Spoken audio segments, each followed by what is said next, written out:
ہم کریں گے ہر مظلوم کی حمایت۔ السلام علیکم، میں ہوں حرین فاطمہ اور آپ دیکھ رہے ہیں حمایتی نیوز HD چینل۔ نظر ڈالتے ہیں آج کی اہم خبروں پر۔ دی ہورائزن اسکول کا بحران شدت اختیار کر گیا، والدین کا شدید احتجاج، درجنوں بچوں کا اسکول چھوڑنے کا فیصلہ۔ نمائندہ خصوصی دی ہورائزن اسکول اینڈ کالج میں جاری انتظامی بد انتظامی اور مبینہ اختیارات کے ناجائز استعمال پر والدین کا صبر جواب دے گیا۔ بھینس کالونی کے درجنوں والدین نے اسکول کے خلاف احتجاج کرتے ہوئے اپنے بچوں کا داخلہ دوسرے اداروں میں کروانا شروع کر دیا۔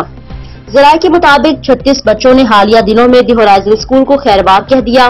والدین کا کہنا ہے اسکول انتظامیہ کی جانب سے تعلیمی معیار میں مسلسل کمی، عملے کا غیر ذمہ دارانہ رویہ اور طلبہ کی تربیت کی بجائے کاروباری رویہ اپنایا جانا ان کے بچوں کے مستقبل کے لیے خطرہ بن چکا ہے۔ بلال لاگوری جو اسکول کے مرکزی سرپرست سمجھے جاتے ہیں، والدین کی شکایات کے باوجود خود کو ناقابل احتساب تصور کرتے ہیں۔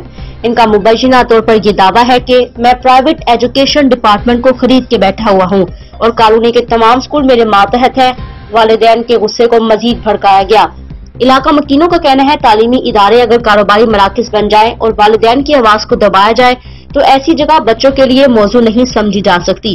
والدین کا مطالبہ ہے حکومت اور محکمہ تعلیم فوری طور پر دی ہورائزن اسکول کے معاملات کا نوٹس لے اور شفاف تحقیقات کی جائے۔ بہت جلد اسکول سیل کرنے کے احکامات جاری ہوں گے۔ نئے آنے والے بچوں سے التجا ہے ان کے والدین سے گزارش ہے اگلے سال کا داخلہ اسکول میں نہ لے۔ حاکم علی کی رپورٹ۔